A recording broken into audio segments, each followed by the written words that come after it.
No vídeo a seguir, você verá uma apresentação do Sr. Bill Gates feita no Pentágono em 2005. Ele fala de um vírus criado por ele que seria espalhado pelo ar, o qual, em suas palavras, combateria o fundamentalismo religioso. Veja só.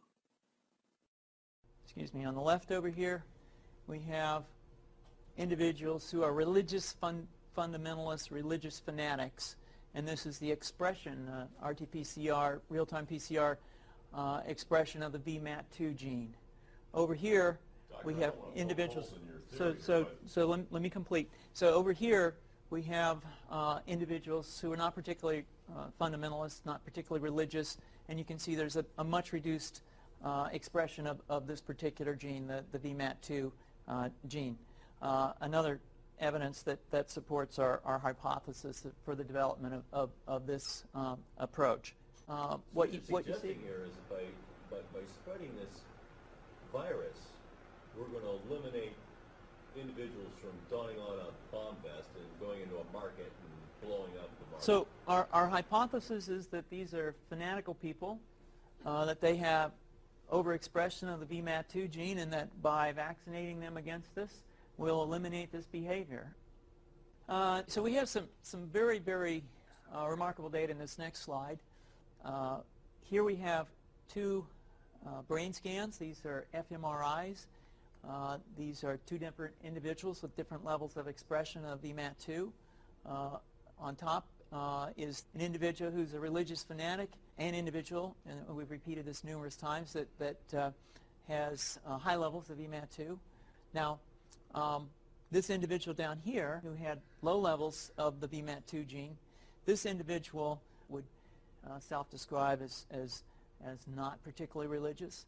In each case, these individuals were read a religious text. This individual lit up the right middle frontal gyrus, shown here, and that's a part of the brain that's associated with theory of mind. It's a part of the brain that has to do with intents and beliefs and desires. In marked contrast, here's an individual who would not particularly self-describe as religious, and when they're read a religious text, what you see is that this part of the brain called the anterior insula lights up. This is a part of the brain that's associated with disgust or displeasure on hearing something.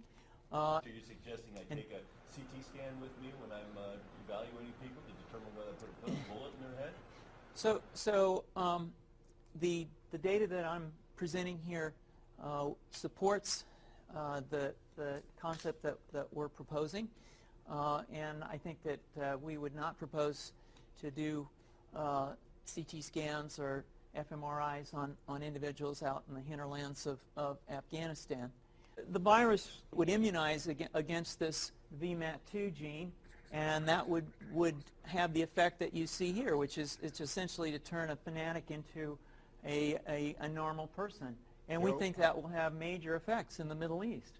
How would you suggest that this is going to be dispersed? Aerosol? Well, so the present plan and the tests that we've done so far have used respiratory viruses such as flu or rhinoviruses, and we believe that that's a satisfactory way to get the exposure of the largest part of the population. Most of us, of course, have been exposed to both of those viruses, and we're quite confident that this will be a very successful approach. This is fascinating. What's the name of this proposal? Yeah, so the name of this project is F.u.n.V.a.X, which is the vaccine for religious fundamentalism. And you have a proposal already? The proposal has just been submitted, and I think that the data that I have shown you today would support the development of this project, and we think it has great promise.